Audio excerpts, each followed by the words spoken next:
دین کی طرف آنے کا مطلب اگر یہ ہو کہ دنیا کی زندگی آسان ہو جائے گی میرے لیے، تو اللہ تعالیٰ پھر اپنے مسلمان اور مومن بندوں کے لیے یہ دنیا جنت بنا دیتے۔ اس کائنات میں اگر کوئی ذات ایسی ہے جو ڈیزرو کرتی ہے واقعی کہ اس پر ایک بھی مشکل نہ آئے، تو وہ ہمارے نبی صلی اللہ علیہ وآلہ وسلم کی ذات ہے،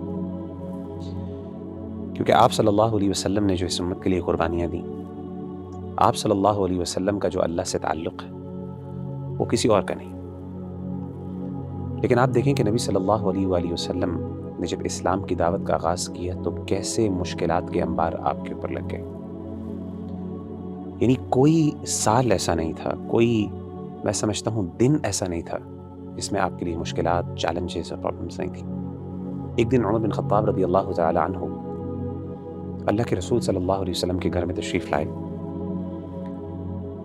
اور آپ کہتے ہیں کہ میں نے دیکھا گھر کے اندر سوائے 3 چمڑے کی چادروں کے اور کچھ نہیں تھا۔ سبحان اللہ۔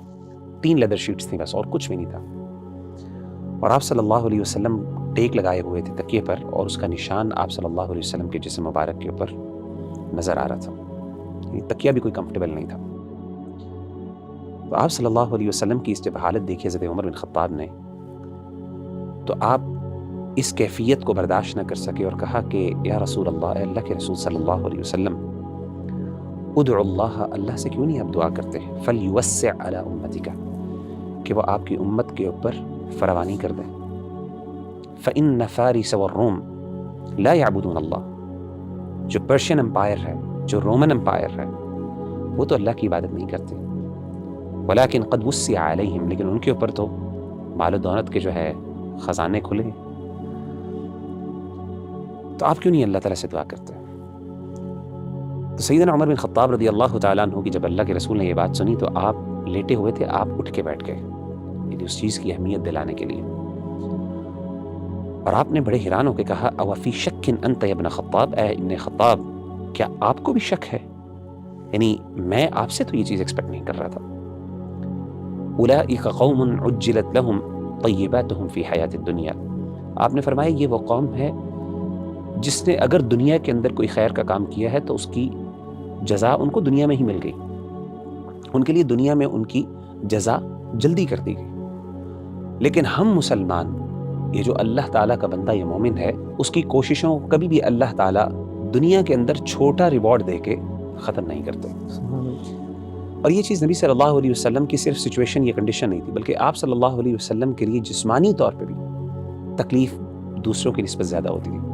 سیدنا عبداللہ بن مسعود رضی اللہ تعالیٰ عنہ فرماتے ہیں، ذکر کرتے ہیں کہ جب اللہ کے رسول صلی اللہ علیہ وسلم اپنی آخری بیماری میں تھے اور آپ دنیا سے رخصت ہوئے، تو آپ کہتے ہیں کہ میں آپ صلی اللہ علیہ وسلم کے پاس گیا آپ کی عیادت کرنے کے لیے، تو میں نے آپ کی تکلیف کو دیکھا، مجھے بڑی تکلیف ہوئی اس کی، اور مجھ سے رہا نہیں گیا، اور میں نے کہا کہ یا رسول اللہ انک لتوعک وعکا شدیدا، کہ اللہ کے رسول صلی اللہ علیہ وسلم آپ کو تو اتنا سخت بخار ہے، مطلب میں نے کبھی اتنا سخت بخار دیکھا نہیں۔ تو آپ صلی اللہ علیہ وسلم نے کہا کہ اے عبداللہ، واقعی مجھے جتنا تم میں سے ایک شخص کو بخار اور تکلیف ہوتی ہے جسمانی طور پہ، مجھے ڈبل ہوتی ہے۔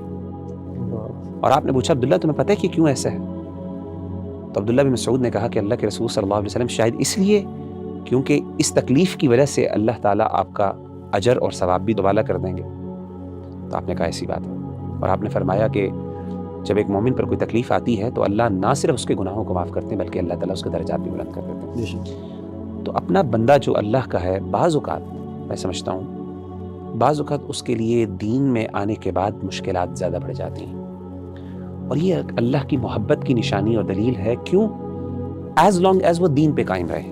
ہاں، اگر وہ دین سے دور ہو جاتا ہے تو پھر ممکن ہے کہ وہ اللہ کی طرف سے سزا بھی ہو، لیکن اگر وہ دین پہ قائم ہے، اپنے رب کو راضی کرنے کی جستجو اور کوشش کر رہا ہے، اور اس کے لیے مشکلات پیدا ہو رہی ہیں، یہ تو انبیاء کی سنت ہے، یہی تو انبیاء کا کام تھا۔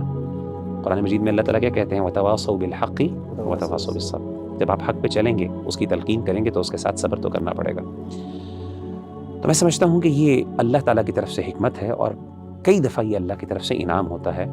انسان کو چاہیے کہ وہ اس پہ صبر کرے، جب وہ صبر کرے گا تو اس کے لیے خیر ہی خیر ہوگی۔ اللہ تعالیٰ ہم سب کو عمل کرنے کی توفیق عطا فرمائے۔